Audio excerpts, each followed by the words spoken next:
Twitch is the biggest streaming platform in the world, but with a recent string of gambling issues, sexual misconduct on the site, and the latest announcements of huge pay cuts to streamers, is this the beginning of the end for Twitch? On Saturday the 17th of September 2022, a streamer known as Sliker went live on his Twitch channel to admit to scamming fans and content creators out of hundreds of thousands of dollars. Whilst this would be concerning in its own right, this was the catalyst for a series of events that led to huge streamers such as Pokimane, Mizkif, and Devin Nash all threatening to boycott Twitch during the week of Christmas, which would have a massive impact on Twitch financially. It's so stupid to see someone promote this and then say, oh, but I said don't do it, as if it makes a difference. Sliker is not the first instance of gambling being a problem on Twitch, but he is certainly one of the most publicized and concerning cases documented on the streaming platform. Sliker was exposed within the streaming community when a private video was leaked. I've stayed up all night, bro. Like, along with private messages showing Sliker, whose real name is Abraham Mohammed, creating a variety of fake scenarios in order to request money from members of his community and fellow streamers. With his hand forced, Abraham went live on Twitch to come clean to all the allegations, admitting that he'd feigned scenarios such as his bank account being locked in order to get money from the viewers and streamers closest to him. gamble skins and stuff.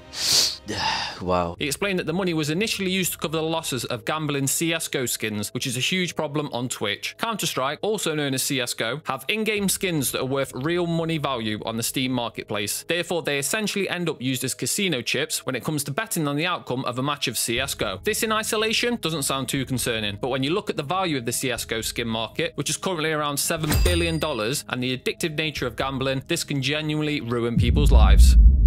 The problem became bigger than Sliker and started gaining mainstream attention from pretty much every news outlet and big streamer. You had the previously mentioned Pokimane and Mizkif orchestrating a boycott during a crucial period for Twitch, along with streamers such as XQC and Ludwig promising to pay back the $300,000 lost to the victims, whilst demanding Twitch take action. Like any polarizing subject, not everyone was behind the sentiment of removing gambling from Twitch, and one of the most vocal against this decision was the popular slot streamer Tyler Trainwreck Nicknam. Trainwreck called for people to blame the individual, not the platform, for their actions, and could not understand the hates towards slots and gambling, referencing how big the sports betting scene is and how normalized that has become. Whilst this is an objective way to look at things, it should also be noted these comments aren't said without bias, as Trainwreck has had his fair share of controversy surrounding his gambling streams and is paid a monthly income and has his streams sponsored by gambling companies. With Twitch having a large audience of young adults and teenagers, and not all big gambling streamers being honest about how they are funding their gambling, this became a talking point within the community, and the pressure was truly put on Twitch to take action. This resulted in Twitch announcing a huge change which will have ramifications for creators and viewers alike. Twitch stated that as of the 18th of October 2022, it will prohibit the streaming of gambling sites that include slots, roulettes, or dice games that aren't licensed within the US. This rules out one of the biggest gambling sites, stake.com, which also controversially led to the ban of all of Steve Will Do It's YouTube channels.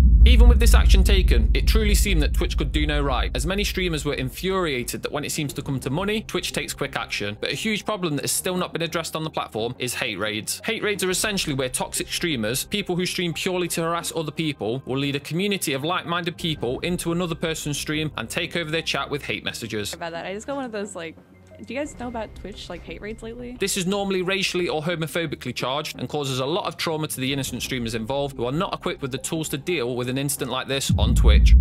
Twitch is slowly becoming the wild west of the internet, with people constantly pushing the boundaries of what is considered against terms of service, and quite frankly, some genius ways of tiptoeing the lines of TOS. Recently, in an apparent not-so-subtle attempt at this, a streamer known as Kimika was reportedly caught in the act during a livestream, which led to a ban from the platform, or so many thought, with the streamer actually only receiving a 7-day ban for the act, and now is back streaming on the platform. How long are you banned for?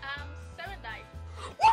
This led much of the streaming community to express their frustration on social media with Twitch, as many big-name streamers such as Dr. Disrespect and Gideon have been permabanned, and still the reason is unknown to this day. With some of the biggest streamers on the platform expressing their frustration with the inconsistencies of Twitch, to say the relationship between the users and the platform is fragile is an understatement. If I am forced to run ads, I will leave. Seemingly, it would take just one more inconvenience for those already considering making YouTube their full-time home for their communities. With the dust settling regarding the announcement of restricting gambling streams, Twitch decided to drop some news that would affect hundreds of thousands of people's livelihoods when they announced that they are no longer honouring the 70-30 revenue split some partner streamers previously had, and instead were taking a 50% revenue cut. Many conspiracy theories are pointing towards Twitch waiting for the perfect moment to unveil their plans of taking more money from streamers. And whilst it does seem convenient timing, I don't think this is the case. On the surface, many are pointing toward the revenue cap as not a huge deal due to the 50-50 split not coming into action until after $100,000 are earned. Whilst this may not affect smaller streamers immediately, the bigger picture must be reviewed. Amazon is a company that is not exactly short of a few dollars, so this move is concerning to say the least. We often think of the XQCs of the world who are making in a year what many of us will make in a lifetime, but for many other partnered streamers, this is a very small window in which they really have to go all in and try and maximize as much revenue as possible.